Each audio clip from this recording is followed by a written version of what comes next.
आप देख रहे हैं गाजीपुर बॉर्डर पर जो किसानों का आंदोलन चल रहा है, उसमें जो अभी तक जो किसानों की शहादत गई है उनके लिए ये 2 मिनट का मौन रखा गया है। तमाम किसान समर्थक हैं, किसान हैं और किसानों के आंदोलन में जो लोग यहाँ पहुँचे हैं। जय भीम, नमो बुद्धाय। दोस्तों, मैं राहुल नागपाल और आप देख रहे हैं राहुल लाइव 85। मैं पहुँचा हूँ किसान आंदोलन गाजीपुर बॉर्डर। बहुत सारी खबरें आपने किसान आंदोलन से जुड़ी देखी होंगी हमारे चैनल पे और अन्य चैनलों पर, लेकिन एक बड़ी खबर ये है कि आज लगभग 40 दिन इस आंदोलन को चलते हुए अगर 8वें दौर की बातचीत आज सरकार के साथ में किसान नेताओं की जारी है। मैं पहुंचा हूं गाजीपुर, तो गाजीपुर पर जो भंते सुमित्र रतन जी के नेतृत्व में यहाँ जो बौद्ध भिक्षुओं का एक आंदोलन किसान आंदोलन के साथ साथ चल रहा है, तो उसमें भदंत करुणाकरण महाथेरा जी जो किसी परिचय के मोहताज नहीं है, अक्सर क्रांतिकारी स्पीच के लिए वो जाने जाते हैं, आज वो भी यहाँ अपना समर्थन देने के लिए पहुँचे। उनसे पूछते हैं कि क्या भंते जी, सीधा सीधा सवाल, सरकार पीछे हट नहीं रही और किसान घर जाने को घर वापसी के लिए तैयार नहीं है, ऐसे में समाधान कैसे निकलेगा? देखिए, किसान पीछे हटने के लिए तैयार नहीं और सरकार भी पीछे हटने के लिए तैयार नहीं जी। और ये आठवां वो है, आज 8वें दौर की बातचीत है। 8वें दौर की बातचीत है। जब ये 7 दौरों में कुछ नहीं कर सकी और वो ये सोच रही है कि किसी तरह से किसान हट जाए तो हमारे मज़े आ जाएं और हम अडानी और अंबानी के गोदामों में पूरा किसान का अनाज भर दें। लेकिन किसान ये जागरूक हो गया है, इस पर मोदी पर कोई भरोसा इसलिए नहीं रहा है क्योंकि ये सबसे बड़ा जुमलेबाज, सबसे बड़ा झूठा, सबसे बड़ा बेईमान। दूसरा ये है कि ये जो कानून बनाया है ये ना सरकार का है ना कैबिनेट का है, ये कानून केवल मोदी का और अडानी और अंबानी का है। अडानी अंबानी से ये पहले ही मिल चुका है, कानून बाद में लाया है, गोदाम बनाने की इजाज़त पहले दे दी है, गोदाम पहले बन के तैयार हो गए हैं और बिल अब लाया है। लेकिन ये तीनों बिल जब तक नहीं हटेंगे, किसान किसी भी हालत में पीछे नहीं हटेगा, चाहे ये सरकार पीछे हटे ना हटे, लेकिन किसान निरंतर इन तीनों काले कानूनों को हटाने के लिए प्रतिबद्ध है, कटिबद्ध है। 40 दिन का समय हो गया, 60 किसानों की अब तक मौत हो चुकी है, शहादत हो चुकी है इस आंदोलन में।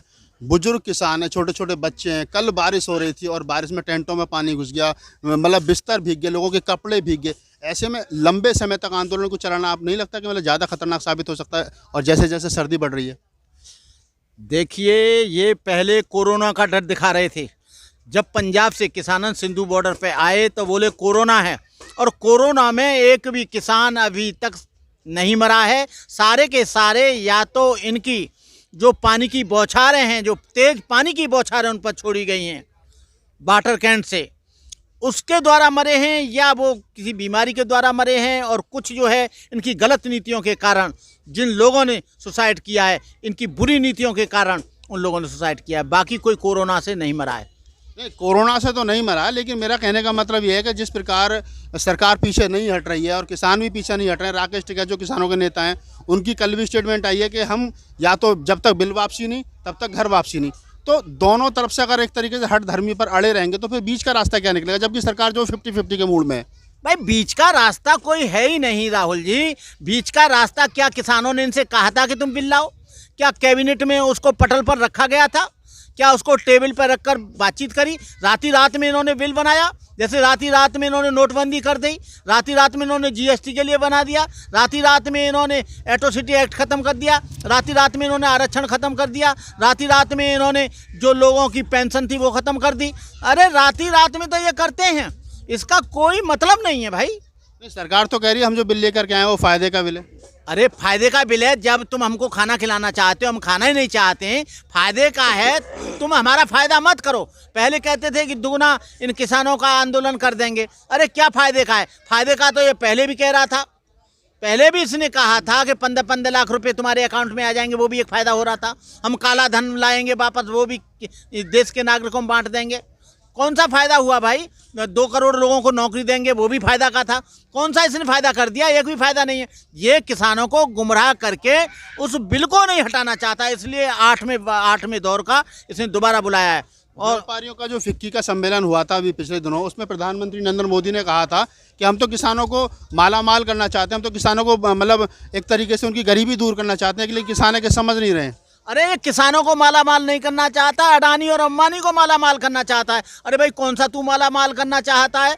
जो तूने ये कॉन्ट्रैक्ट फार्मिंग जो पैदा कर दी और जो नाज को और ग्रेन को पूरा का पूरा तूने भंडार कर लेगा तो इतना फ़ायदा होगा कि जो किसान आज अपना ही गेहूँ बेच रहा है 25 रुपया किलो, जब पूंजीपति के भंडारण में होगा तो उसको मिलेगा वो 50 रुपया किलो।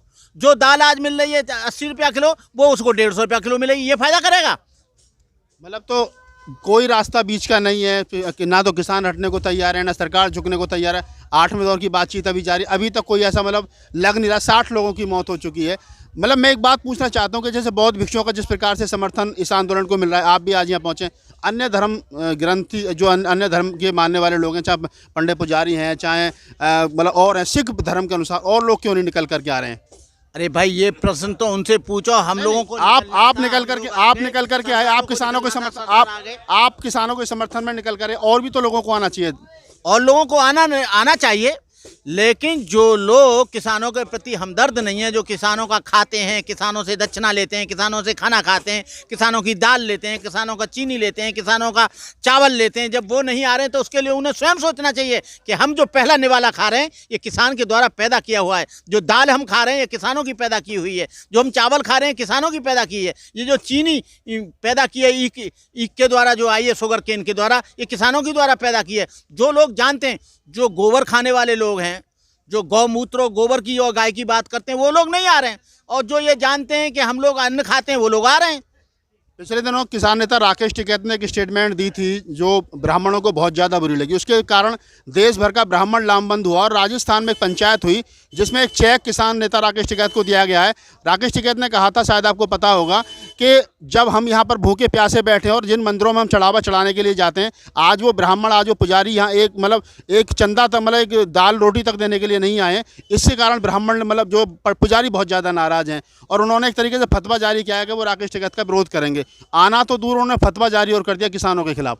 भाई वो तो करेंगे ही, वो तो ये कहेंगे किसान नहीं है, वो कहेंगे कि खालिस्तानी है, वो कहेंगे कि आतंकवादी हैं, वो कहेंगे कि नक्सलाइट हैं। जो इनके विरोध में काम करे वो अधिकतर बीजेपी पोषक लोग हैं, जो इसका राकेश टिकैत का जो विरोध कर रहे हैं वो बीजेपी पोषक हैं, मनुवादी लोग हैं। उनके दिमाग में नहीं आएगा।